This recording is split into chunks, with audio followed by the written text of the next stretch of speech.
anakmu dalam kekuasaanku, Angling Dharma. Aku ingin mengujimu. Mana yang lebih kamu sayangi, nyawamu sendiri atau nyawa anakmu? Besok pagi sekali, temui aku di batas barat Bojanegara. Jangan ada prajurit bersenjata yang ikut kalau anakmu ingin tetap hidup. Rupanya Durgandini berada di balik semua kejadian ini. Dia mau menggunakan Kusuma sebagai tameng untuk menghadapi saya. Benar-benar licik.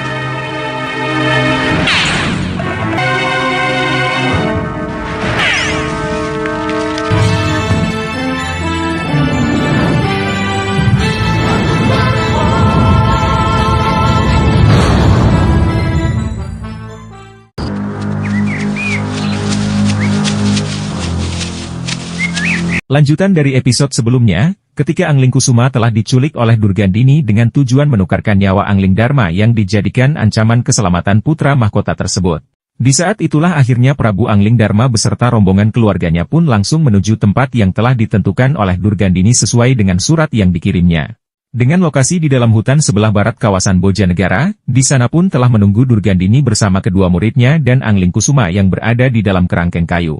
Dewi Sekarwangi yang tak kuasa melihat Angling Kusuma dikurung, ia pun langsung hendak mendekat ke putranya tersebut. Namun Prabu Angling Dharma pun langsung mencegahnya, sebab Durgandini menyuruh mereka untuk diam di tempat kalau tidak ingin terjadi apa-apa dengan Angling Kusuma putranya. Apa maumu Durgandini? Nyawamu! Aku tidak mau ada orang lain yang memiliki ilmu dasendria selain aku. Si iblis betina Durgandini memang benar-benar licik dan biadab, sebab apapun akan dilakukannya demi meraih kemenangan dalam menghabisi Prabu Angling Dharma dengan rencananya harus mau menukar dengan nyawa kalau ingin Angling Kusuma selamat. Akhirnya Angling Dharma pun menyanggupi permintaan Durgandini, namun sebelum itu terjadi sang Prabu mempertanyakan apakah omongan si nenek peyot bisa dipercaya atau tidak. Lantas Durgandini di saat itu pun sontak langsung marah, dan mengatakan tentang jiwa kependekaran atas janji kesepakatan yang dikeluarkannya bahwa jiwa pendekar pasti bisa dipercaya. Setelah berpikir dengan matang untuk mempertimbangkan segalanya, Angling Dharma pun kemudian langsung menyerahkan diri lalu diikatlah dengan tali tambang oleh Sudawirat pada sebuah batang pohon besar dengan rencana Durgandini akan menghantamnya dengan rengkah gunung. Kanda, jangan tinggalkan kami. Anak kita harus selamat istriku. Masa depan dia masih sangat panjang. Kemudian setelah Angling Dharma diikat kuat pada sebuah pohon, sang Prabu pun langsung menagih janji Durgandini atas perkataannya akan melepaskan putranya apabila dirinya sudah terikat di pohon tersebut. Namun apa yang terjadi, Durgandini pun mengingkarinya sebab siapa yang tak mengenal si manusia sesat tersebut dengan liciknya Durgandini di saat itu pun tidak melaksanakan janjinya. Si iblis betina itu pun mengatakan bahwa ia ingin menghancurkan tubuh Angling Dharma terlebih dulu dengan aji rengkah gunungnya sebelum membebaskan putranya hingga hal itu pun benar-benar membuat Angling Dharma marah besar. Kamu menyalahi janji Durgandini. Kamu berjanji melepaskan anakku setelah aku diikat. Hanya selisih beberapa saat, Angling. Anakmu akan kubebaskan. Aku tidak akan pernah bohong. Sekarang nikmati aji rengkah gunungku. Akhirnya dengan segera, si nenek peyot Durgandini pun langsung merapal aji rengkah gunungnya, akan tetapi belum sempat si nenek peyot itu melesatkan ilmu kejamnya tersebut tiba-tiba datanglah Suliwa ditemani Arum Kemangi yang langsung menggagalkan rencananya Durgandini. Akan tetapi melihat kedatangan Suliwa tersebut, si nenek peyot malah merasa kegirangan dan meremehkannya bahwa ia akan memanen orang-orang yang dimusuhinya, karena telah berkumpul di sana dan ia pun siap akan menghabisi semuanya dengan aji rengkah gunung andalannya. Akan kuhancurkan kalian bertiga sekaligus dan aku pesta besar hari ini. Jangan takut, aku akan menolongmu. Tunggu, Wir. Melihat Sudawirat dan Lokahita melepas penjagaan Angling Kusuma ketika ingin melawan Suliwa, dengan cepat Arum Kemangi yang mengetahui hal tersebut tidak menyia-nyiakannya dan langsung membawa kabur Angling Kusuma dari tempat itu. Sementara Durgandini yang disibukkan dengan kedatangan Suliwa. Akhirnya Angling Dharma yang masih terikat itu pun mempunyai kesempatan untuk segera melepaskan diri dengan kekuatan aji meliwis putihnya.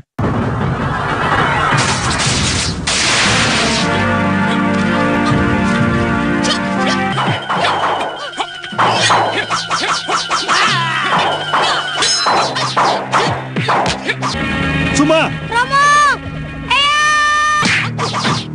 Kini kita pun diperlihatkan pertarungan sengit antara Durgandini dengan Suliwa, hingga di saat itu tabib muda titisan Batara Surya kembali menggunakan ilmu Candraditya Kembar untuk melawan Durgandini, supaya rengkah gunungnya tak mampu menyerang Suliwa.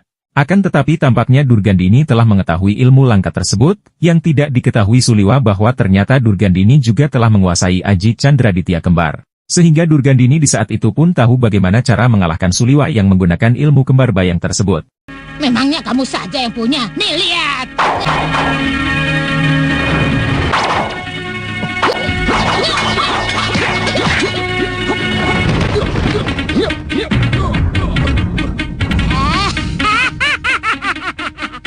Begitu saja kepandaianmu. Masih punya permainan yang baru enggak? Akhirnya pertarungan yang sangat dahsyat pun terjadi di sini. Aji Rengkah Gunung Durgandini melawan Aji Rengkah Gunung Suliwa yang di saat itu tidak menyadarinya bahwa roh mendiang Pangeran Suryapati yang meminjam jasad Suliwa ikut turun tangan di sana. Sehingga tubuh Suliwa di saat itu pun juga terpental sangat jauh, yang merasakan bahwa dirinya baru saja mengeluarkan ajian Rengkah Gunung yang mengakibatkan Durgandini sendiri juga terpental jauh ke belakang karena hantaman ilmu kejam yang sangat dahsyat tersebut. Akan tetapi, dalam peristiwa ini Suliwa pun tidak terluka sama sekali sebab yang merasakan pukulan Rengkah Gunung itu adalah roh Eyang Suryapati yang akhirnya mengalami luka berat setelah terkena hantaman Rengkah Gunung Durgandini. Sedangkan Durgandini sendiri, akhirnya ia pun merasakan betapa sakitnya terhantam Aji Rengkah Gunung yang sangat kejam tersebut dan ia pun merintih kesakitan luar biasa. Ayo, kita bertarung lagi!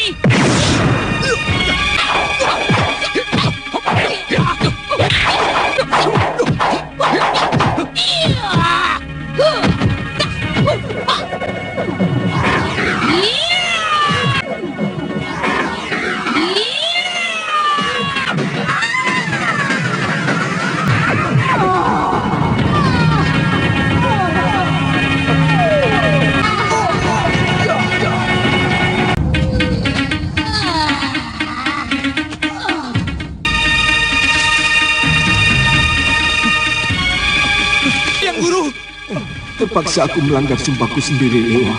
Aji Rengkah Gunung itu harus segera dilenyapkan dari muka bumi.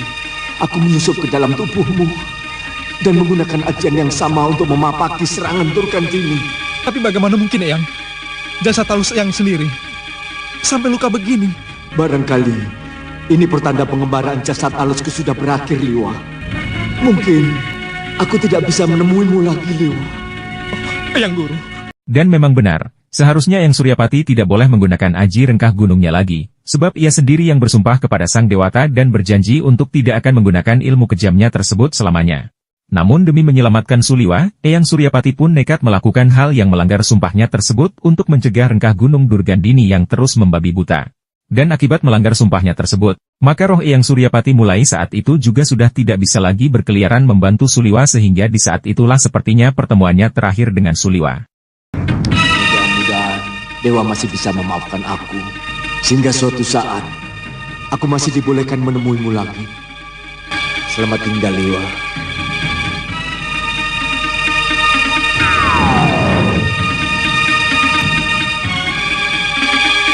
Eyang Guru. Biung! Romo! Eyang!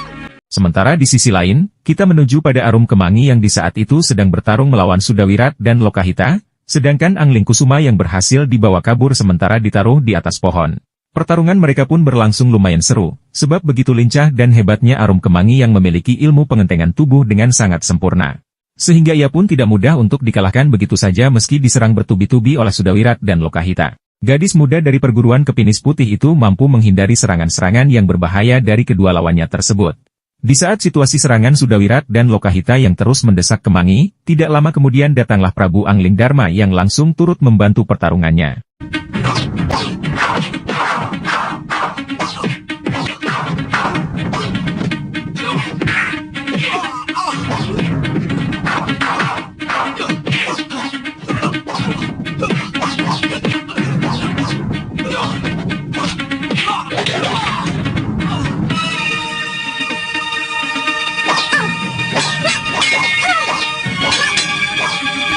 Putri, ini Anakku Romo, Angling Kusuma. Sabar anakku, pasti masih di sekitar sini. Ayo kita cari.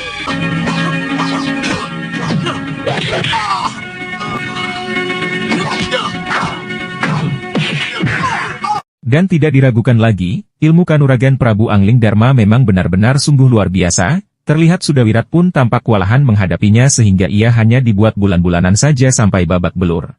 Dan ketika keadaan Sudawirat yang semakin tak berdaya dalam pertarungan, akhirnya ia pun mencoba menggunakan ilmu malih rupa yang baru dikuasainya dan ia pun sontak berubah menjadi Dewi Sekarwangi palsu. Sehingga Angling Darma di saat itu pun menghentikan serangannya, sebab ia sulit membedakan mana Dewi Sekarwangi yang asli dan mana yang palsu. Semua yang ada di sana pun terlihat kebingungan dibuatnya, dan tidak lama kemudian datanglah Suliwa yang langsung mengatasi permasalahan tersebut sehingga penyamaran Sudawirat pun dapat diketahui. Baik. Sekarang siapa di antara kalian yang membawa kalung milik Angling Kusuma? Ini Suliwa. Suliwa, dia yang palsu. Sebentar, Gusti Dewi. Romo.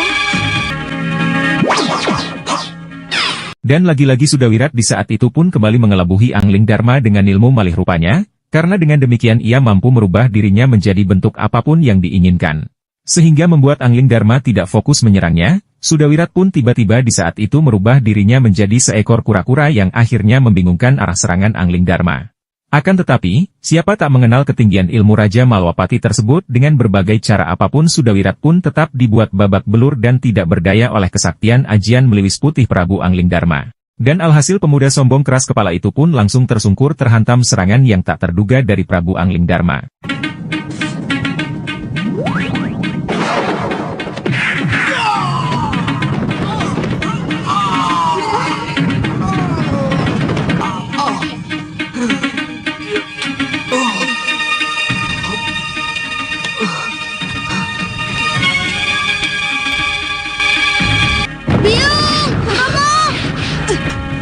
Suma. Terima kasih Nini telah menyelamatkan putra kami. Maaf, siapa nama Nini? Hamba Arum Kemangi Gusti, teman Suliwa. Suliwa, kamu ini punya teman baru tidak menceritakan pada saya. Oh iya, maaf Gusti. Angling Darma, Iya, sebaiknya Romo. kita kembali ke Kedaton. Kita rayakan keselamatan ini. Baik, mari. Iya. Ayo Kemangi.